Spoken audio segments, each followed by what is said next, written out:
एक दिन जारा नाम की एक छोटी सी बच्ची को अपने बिस्तर के नीचे से एक पुराना सा क्रेयॉन मिला।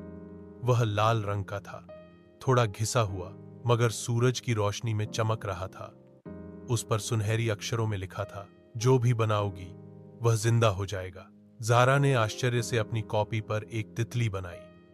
जैसे ही उसने रंग पूरा किया, तितली अपने पंखों को हिलाने लगी और उड़कर पन्ने से बाहर निकल गई। जारा खुशी से उछल पड़ी।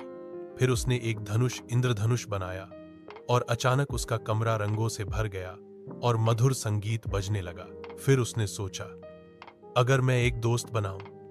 जारा ने एक हंसता हुआ भालू बनाया जिसने टोपी पहनी हुई थी। फट से एक प्यारा सा नरम और मुलायम भालू सामने आ गया और जारा को हाथ हिलाने लगा। अब जारा हर रोज स्कूल से आकर अपने जादुई भालू दोस्त के साथ मजे मजे के सफर करती, बादलों पर उड़ती, मार्शमैलो के पहाड़ों पर उछलती और कौ सिक्व के इंद्रधनुष पर फिसलते। मगर एक दिन क्रेयॉन ने काम करना बंद कर दिया। जारा उदास हो गई। भालू ने उसे गले लगाकर कहा, जादू हो या न हो, मैं तुम्हारा दोस्त हमेशा रहूंगा। और जारा ने जाना कि सबसे बड़ा जादू दोस्ती है।